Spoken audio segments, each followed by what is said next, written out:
नमस्कार दोस्तों, स्वागत है आपका कंपटीशन निशस में। मैं सर्वेश सिंह स्वागत करता हूं आपका।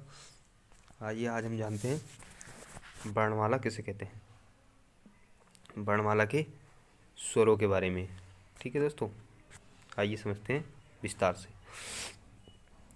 दोस्तों, वर्ण भाषा की सबसे छोटी इकाई क्या होती है दोस्तों? ध्वनि होती है। क्या होती है? ध्वनि। क्या होती है? ध्वनि। भाषा की सबसे छोटी इकाई ध्वनि होती है। वर्णमाला वर्णों के व्यवस्थित समूह को क्या कहते हैं? वर्णों के व्यवस्थित समूह को क्या कहते हैं? वर्णमाला। आइए दोस्तों समझते हैं स्वरों के बारे में। आज स्वरों के बारे में समझेंगे, कल दोस्तों व्यंजनों के बारे में समझेंगे। ठीक है दोस्तों, इसकी 2 क्लासें आएंगी। ठीक है दोस्तों, आइए स्वरों के बारे में जान लेते हैं विस्तार से। दोस्तों, स्वर जो हैं, जो स्वतंत्र रूप से बोले जाने वाले हैं, वर्ण होते हैं, उन्हें क्या कहते हैं? उन्हें स्वर कहते हैं। जो स्वतंत्र रूप से बोले जाते हैं उन्हें क्या कहते हैं? उन्हें स्वर कहते हैं। इनकी संख्या कितनी मानी गई है? इनकी संख्या मानी गई है 13। कितनी मानी गई है? 13। इसकी संख्या 13 मानी गई है। और उच्चारण की दृष्टि से इसमें केवल कितने स्वर होते हैं? इसमें केवल 10 स्वर हैं। कौन कौन से? आइए समझते हैं कौन कौन से। जैसे छोटा आ, बड़ा आ, छोटी ई, बड़ी ई, छोटाऊ, बड़ाऊ, ए, ऐ, औ और आओ। कितने होते हैं? 10 होते हैं। उच्चारण की दृष्टि से कितने होते हैं? 10। ए, आ, ई, ऊ, ए, औ। ठीक है दोस्तों, आइए अब समझते हैं स्वरों का वर्गीकरण। ठीक है, स्वरों का वर्गीकरण। सबसे पहले समझेंगे हम मात्रा और उच्चारण के स्थान पर, काल के आधार पर। ठीक है, कितने स्वर होते हैं मात्रा, उच्चारण और काल के आधार पर? 3। कितने? 3। कौन कौन से? एक होता है हास्य स्वर। कौन सा होता है? हास्य स्वर। नंबर 2 दीर्घ स्वर और लुप्त स्वर। ठीक है, कितने होते हैं? 3।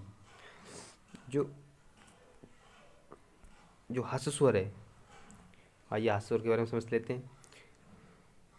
हास्य स्वर जो है, इनके उच्चारण में कम समय लगता है। जिनके उच्चारण में कम समय लगे, जिसे एक मात्रा का, इसमें एक मात्रा हो, जैसे आ,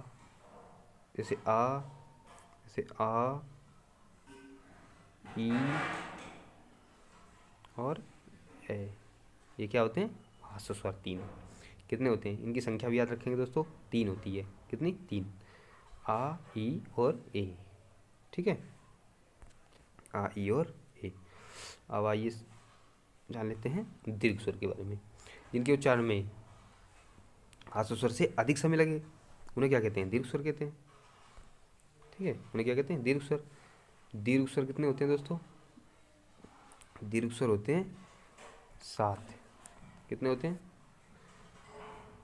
आइए समझते हैं पहले। देखो, बड़ा आ, बड़ी ई और ऊ, जिसमें बड़ी मात्राएं लगे दोस्तों, वो दीर्घ स्वर होते हैं। जैसे ए भी होता है, ए और ऐ और औ और आओ और आओ भी होता है, आओ। ठीक है, ये वाला बिंदी वाला। कितने हो गए? 1 2 3 4 5 6 7 8 होते हैं दोस्तों। ठीक है, कितने होते हैं? 8। ठीक है, आइए लुप्त स्वर के बारे में बात कर लेते हैं। किसके बारे में? लुप्त स्वर के बारे में। आइए दोस्तों, लुप्त स्वर क्या होते हैं? जिनके उच्चारण में दीर्घ स्वर से भी अधिक समय लगे। जिनके उच्चारण में दीर्घ स्वर से भी अधिक समय लगे, या किसी को पुकारने में इसका प्रयोग क्या किया, जिस किसी को पुकारने में या नाटक के संवादों में इसका प्रयोग किया जाता है। जैसे ओम, ठीक है, इसका एक उदाहरण ले लेते हैं, जैसे ओम, ठीक है, ओम, ठीक है। आइए और समझते हैं दोस्तों, अब समझते हैं हम जीव के प्रयोग के आधार पर, ठीक है, जीव के प्रयोग के आधार पर। जीव के प्रयोग के आधार पर कितने होते हैं, ये भी 3 ही होते हैं दोस्तों। कौन कौन से? नंबर 1 अग्रस्वर, कौन कौन से? नंबर 1 अग्रस्वर, अग्रस्वर, सबसे पहले अग्रस्वर के बारे में बता देते हैं, ठीक है। अग्रस्वर, अग्रस्वर, ठीक है। अग्रस्वर कौन कौन से होते हैं? जिन स्वरों के उच्चारण में जीभ का अग्रभाग काम आता है उसे अग्रस्वर कहते हैं। वो कौन कौन से? आइए समझ लेते हैं। वो है ई, ई, ई, ये ई और ये ई और ए और ऐ, ठीक है दोस्तों। ये कितने होते हैं? 4। अग्रस्वर कितने होते हैं? 4, ठीक है, 4 होते हैं। और दूसरा, दूसरा कौन सा होता है? मध्य स्वर। ये जीभ के प्रयोग के आधार पर है दोस्तों। ये मध्य स्वर, मध्य स्वर के बारे में बात कर लेते हैं। और जिन स्वरों के उच्चारण में जीभ का मध्य भाग काम आता है उन्हें मध्य स्वर कहते हैं। वो खाली क्या होता है? वो होता है हमारा आ। क्या होता है? आ, खाली आ होता है, ठीक है। तीसरा कौन सा होता है दोस्तों? तीसरा होता है पश्च स्वर। कौन सा? पश्च स्वर, पश्च स्वर, ठीक है। पश्च स्वर क्या होते हैं? जिन स्वरों के उच्चारण में जीभ का पश्च भाग काम आता है उन्हें पश्च स्वर कहते हैं। जैसे जैसे आइए देख लेते हैं। आ, आ, ऊ, आओ और आओ और आओ, ठीक है। कितने होते हैं? 1, 2, 3, 4, 5 होते हैं, ठीक है। पश्च स्वर, पश्च स्वर कितने होते हैं दोस्तों? 5, ठीक है। आइए और देखते हैं। अब देखते हैं दोस्तों मुख द्वार के खुलने के आधार पर। मुख द्वार खुलने के आधार पर, मुख द्वार खुलने के आधार पर कितने होते हैं? मुख द्वार खुलने के आधार पर कितने होते हैं दोस्तों? 4। कितने होते हैं? 4। आइए समझते हैं विस्तार से 4 कौन कौन से हैं। आइए देखते हैं। पहला तो होता है बीब्रत, जिसे ओपन बोलते हैं, इंग्लिश में ओपन, बीब्रत, जैसे पूरा मुंह खुलता है। जिन स्वरों के उच्चारण में मुख का द्वार पूरा खुलता हो, ठीक है, जिसमें पूरा मुख खुलता हो। जैसे वो कौन सा होता है दोस्तों? वो होता है हमारा बड़ा आ। पहले कौन सा है? बीब्रत, बीब्रत, बीब्रत, बीब्रत। वो कौन सा होता है दोस्तों? जिसके उच्चारण में पूरा मुख खुलता है। वो कौन सा होता है? बड़ा आ, ठीक है, बड़ा आ, बड़ा आ होता है। और दूसरा कौन सा होता है? दूसरा होता है हमारा अर्ध विब्रत, ठीक है। एक विब्रत है, एक और अर्ध विब्रत है। अर्ध विब्रत, अर्ध विब्रत। अर्ध विब्रत बोले तो जिन स्वरों के उच्चारण में मुख का द्वार आधा खुलता हो, हाफ ओपन, उसे क्या बोलते हैं? अर्ध विब्रत। कौन कौन से हैं वो? ए, आ, ए, औ और आओ, ठीक है। ये कितने होते हैं? 4। ये कितने होते हैं? 4। आइए और देखते हैं कौन सा होता है। ये होते हैं 4। और तीसरा कौन सा होता है? अर्ध संवृत। कौन सा होता है? अर्ध संवृत। पहले देख लेते हैं संवृत, ठीक है। संवृत, संवृत, संवृत का मतलब यानी कि क्लोज, जिन स्वरों के उच्चारण में मुख द्वार लगभग बंद रहता हो, ठीक है दोस्तों। वो कौन से होती हैं, वो कौन कौन से स्वर होते हैं? ई, ई, ऊ, ऊ। कितने होते हैं समृद्ध स्वर? 4। कितने होते हैं? 4।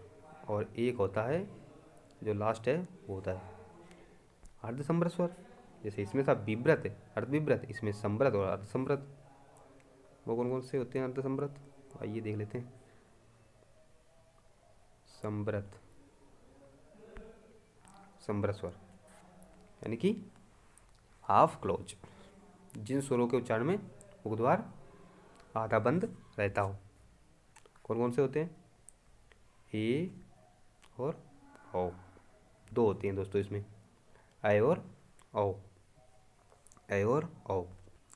आइए और देख लेते हैं दोस्तों। ओठों की स्थिति के आधार पर देखते हैं अब। किसके आधार पर? ओठों के स्थिति के आधार पर। ओठों की स्थिति के आधार पर कितने होते हैं दोस्तों? 2। कितने? 2। एक होता है आवृतमुखी, एक होता है आवृतमुखी, आवृतमुखी, आवृतमुखी और वृतमुखी। ठीक है, आवृतमुखी के बारे में बात कर लेते हैं पहले दोस्तों। जिन स्वरों के उच्चारण में ओंठ वृतमुखी या गोलाकार नहीं होते हैं उन्हें क्या कहते हैं? आवृतमुखी। जैसे आइए कौन कौन से होते हैं वो देख लेते हैं। वो होते हैं हमारे, एक होता है छोटा आ, बड़ा आ, ई और बड़ी ई, और ए और ए। दोस्तों इनकी संख्या जरूर याद रखना कितनी होती है? 1 2 3 4 5 6। इनकी संख्या कितनी होती है आवृतमुखी की? 6। ठीक है दोस्तों। और दूसरा कौन सा होता है? आइए देखते हैं। दूसरा होता है वृतमुखी। दूसरा कौन सा होता है? वृतमुखी।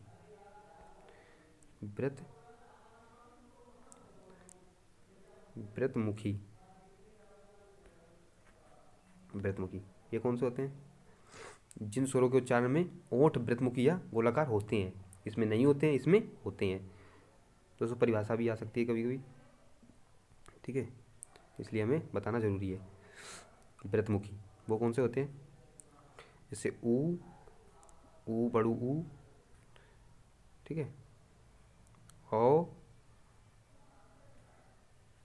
और एक औ। ये आओ और ओ और आ, ठीक है, ये होता है वृतमुखी। कितने होते हैं इसमें? 1 2 3 4 5। इसमें कितने होते हैं? 5। और उसमें कितने थे आवृतमुखी में? 6। ठीक है दोस्तों। आइए और समझ लेते हैं।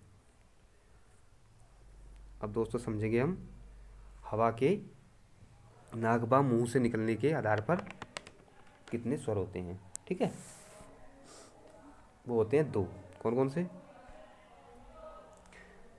एक होता है निर्नुनासिक। कौन सा होता है? लिख देता हूँ दोस्तों, निर्नुनासिक, निर्नुनासिक या मौखिक स्वर। ठीक है, निर्नुनासिक या मौखिक स्वर। ये क्या होता है दोस्तों? जिन स्वरों के उच्चारण में हवा केवल मुंह से निकलती हो। किससे निकलती हो? मुंह से। ये दोस्तों आ जाता है मुंह से निकलती हो। जैसे आ, बड़ा आ और ई, ठीक है, छोटी ई। ठीक है, इन्हें क्या कहते हैं? निर्नुनासिक। ठीक है, निर्नुनासिक स्वर। दूसरा कौन सा होता है?